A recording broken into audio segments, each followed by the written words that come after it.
Welcome. In front of me is a TCL 50 Pro NxtPaper, and today I will show you how you can enable and set up your portable hotspot. So to get started, you will want to pull down your notifications by swiping down from the top of the screen like so, which will bring out also some of the toggles.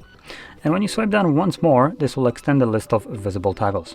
Now we are looking for the hotspot one, so let's see if I can quickly find it. Oh, there we go, it's right over here.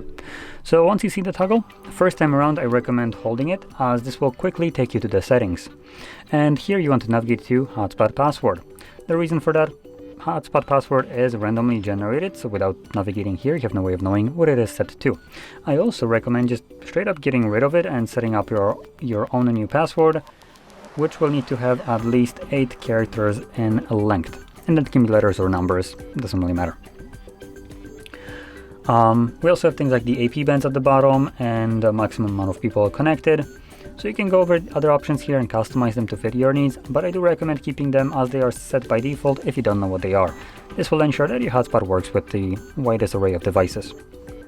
From there we can close this, and let's find the toggle once more, and this time around we're just gonna simply tap on it. And as you can see, it enables itself, and that's it. Now you can connect to your hotspot whenever you want. Now I do want to point out, by default the hotspot will run for about 5 to 10 minutes when it's not being used, at which point then it's going to turn itself off, which is a good thing. I recommend keeping that option on, as hotspot will consume more of your phone's battery, so if you're not using it, there's really no reason for it to be running in the background. Now you can also turn it off yourself by finding the toggle and tapping on it once more, and obviously this will turn it off, so you don't need to wait for that timer.